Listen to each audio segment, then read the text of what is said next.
ready? Go. Okay, so that is for the Russian reporter. And the first question will be, when you've got this lot of correspondence and look through it, what was the most interesting thing for it that you noticed? And does it have any value for society, or it's mainly bureaucratic correspondence? In looking through this vast archive of material, the first thing that I see is that it would take many years to actually get through it. In fact, reading one book length worth of material per day, it would take over 7 years to read this material. So no one has yet really explored it. We've only just scratched the surface of it. But in that review, we see that the Hillary Clinton has tasked the American diplomatic corps to act as spies in the United Nations. Normally this is a job that is reserved for the CIA or the National Security Agency, people operating under diplomatic cover in some way but who are not diplomats themselves. But Hillary Clinton has decided to breach that covenant and turn diplomats and associated officers into spies.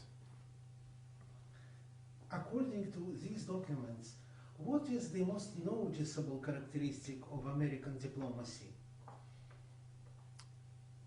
The most notable for me is not any one instance, rather it is the vast collection of diplomatic efforts that are designed to push the interests of big companies and big government departments in the United States around the world. And it is a relentless effort in many countries. In particular, small countries show the best kind of reportage. In the bigger embassies, such as embassies in Moscow or London and Paris, the ambassadors tend to be quite careful in what they write. But in the smaller embassies, things tend to be more unvarnished. And we see there the local political population or local business leaders trying very hard to curry favour with the United States presence. Did you find any compromising facts about Russia?